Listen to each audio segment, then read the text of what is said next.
Good morning. We're going to take a look at August 15th over here on guncalendars.com, where we attempt to archive as much Second Amendment history as possible. And today we're going to take a look at some of our own Second Amendment history.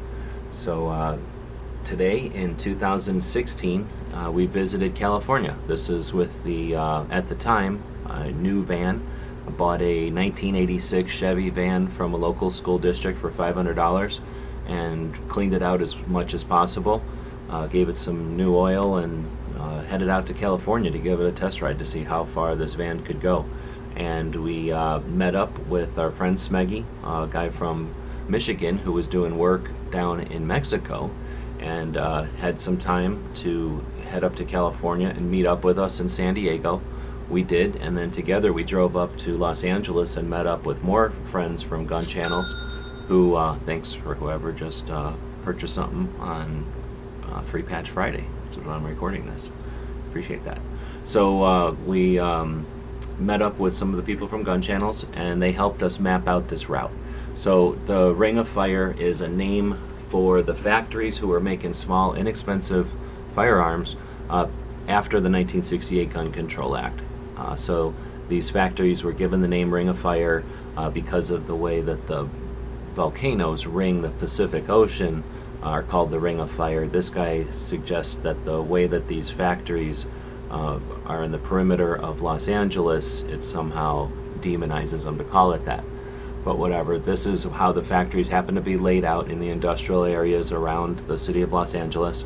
So Smeggy and I and the 1986 van and the Doberman drove around and visited as many of these factories as possible. Now most of the companies had more than one factory. They had moved or shut down and moved into a different place or gotten larger or smaller.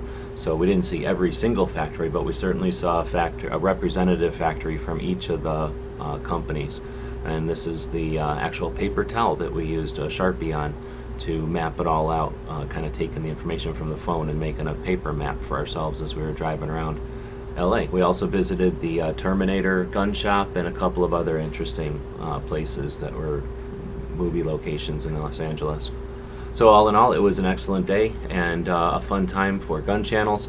It's really fun to be able to do projects like this on the internet and share it with people.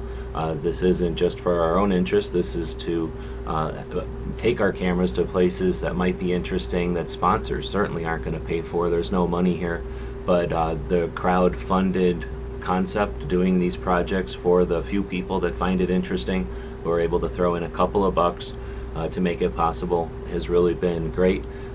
Doing the projects live, most of the time we were live during that whole adventure. Of course, the videos that are rendered during it, are archived back then on YouTube, now on Gunstreamer, but on Gun Show Loophole Tour, our website where we archive all of our tours as well. So it's fun to be able to use photographs and video and websites to be able to archive the projects and to share them with the people that make them possible. So that's why we wanted to focus on that today, August 15th. A real fun day for us back in 2016. We look forward to having lots more adventures with everyone's participation. As always, thanks for watching.